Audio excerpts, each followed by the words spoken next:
कांग्रेस का 84वां अधिवेशन मंगलवार को गुजरात के अहमदाबाद में शुरू हुआ। 2 दिन तक चलने वाले इस कार्यक्रम का ऐतिहासिक महत्व है, क्योंकि गुजरात में अंतिम कांग्रेस अधिवेशन 1961 में भावनगर में आयोजित किया गया था और वो स्वतंत्रता के बाद राज्य में इस तरीके का पहला आयोजन था। इस कार्यक्रम में राहुल गांधी ने कहा कि ओबीसी कांग्रेस पार्टी का साथ छोड़कर चला गया है। सूत्रों के मुताबिक कांग्रेस सीडब्ल्यूसी की बैठक में लोकसभा में विपक्ष के नेता ने कहा कि हम दलित, मुस्लिम और ब्राह्मण में उलझे रहे और ओबीसी साथ छोड़कर चला गया। उन्होंने ये भी कहा कि हम मुस्लिमों की और अल्पसंख्यकों की बात करते हैं, इसलिए कई बार हमारी आलोचना भी होती है। डरना नहीं है, इससे मुद्दे उठाए जाने चाहिए।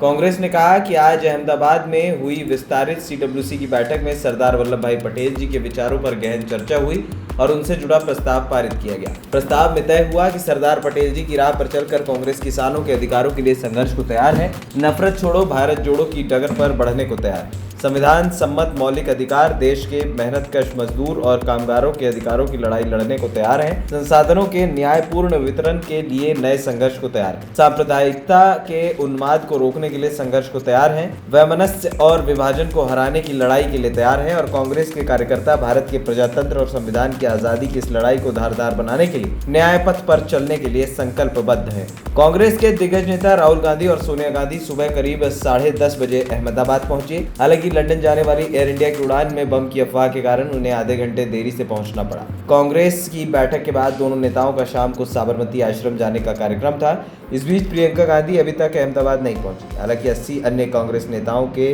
2 चार्टर्ड उड़ानों से अहमदाबाद पहुंचने की उम्मीद थी। इस बीच कांग्रेस कार्य समिति की बैठक मंगलवार को कांग्रेस अध्यक्ष मल्लिकार्जुन खड़गे के नेतृत्व में अहमदाबाद में सरदार पटेल स्मारक पर शुरू हुई। सरदार पटेल संग्रहालय में आयोजित कांग्रेस कार्य समिति की बैठक उन्हें श्रद्धांजलि थी, जिसमें कांग्रेस ने उन आदर्शों को आगे बढ़ाने की शपथ ली। एएनपी टाइम्स की रिपोर्ट।